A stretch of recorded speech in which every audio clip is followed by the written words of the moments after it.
गंगा जा चुकी थी पुत्र को साथ लेकर। शंतनु वहीं ठहरे रहे, समय के उस मोड़ पर। ना कोई क्रोध, ना कोई प्रश्न, बस शून्य। जिसे जीवन का सुख समझा था, वो एक क्षण में जलधारा में विलीन हो गया। ऋतुएं आती रहीं, जाती रहीं, नदी बहती रहीं शांति से, अबूझ। पर शंतनु का हृदय ठहरा रहा। राजा शेष रहे, पर पिता तो ही खो गया। हर संध्या वो उसी तट पर बैठते जहां गंगा को खोया था। आशा शायद मर चुकी थी, पर स्मृति जीवित थी। और फिर एक दिन उसी तट पर नदी की लहरों में कुछ विशेष था। गंगा प्रकट हुई। उनके साथ था एक तेजस्वी युवक, गंभीर, सौम्य, विद्याओं में निपुण। गंगा ने कहा, "ये है तुम्हारा पुत्र देवव्रत। मैंने इसे ब्रह्म ऋषियों से वेद, शस्त्र, नीति और धर्म सिखवाए हैं।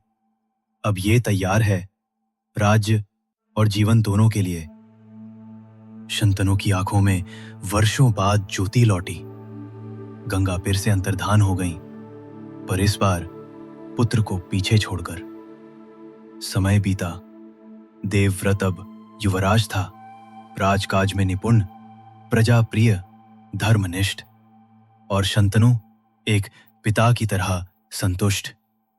फिर एक दिन वही नदी, शांत जल में तैरती एक नौका। उसमें बैठी थी एक कन्या, सादा वस्त्र, पर मुख पर तेज, देह से आती थी दिव्य सुगंध। नाम था मत्स्यगंधा। शंतनु ने उसे देखा और कुछ खो गया। वो रूप में नहीं, संयम में सुंदर थी।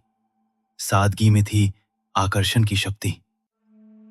राजा ने उसके पिता से विवाह का प्रस्ताव रखा। नाविक मुस्काया और बोला, "मेरी पुत्री का पुत्र राजा बने, वरना यह विवाह नहीं होगा।" शंतनु चुप हो गए। देवव्रत उसका त्याग नहीं कर सकते थे, कभी नहीं। राजा लौटे, मौन, टूटे हुए। उनके अंदर कुछ बिखर चुका था। महल में देवव्रत ने पिता का मौन देखा। वो सब समझ गया, बिना बोले।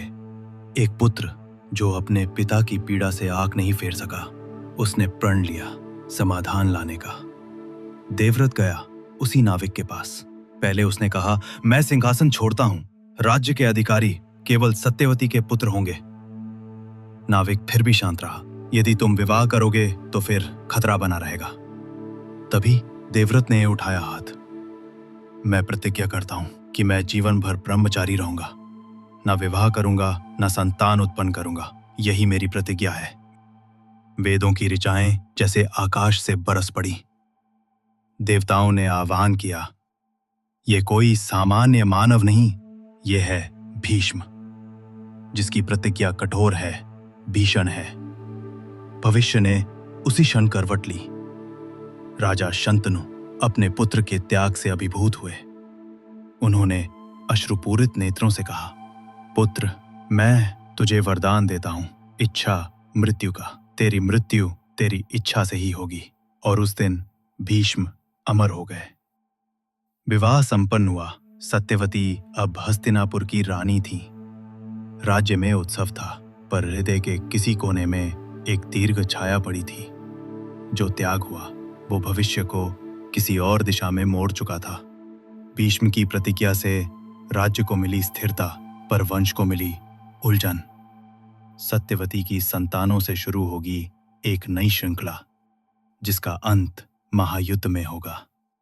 महाभारत की अमर कथा फिर सुनेंगे अगले भाग में। कथा जारी रहेगी।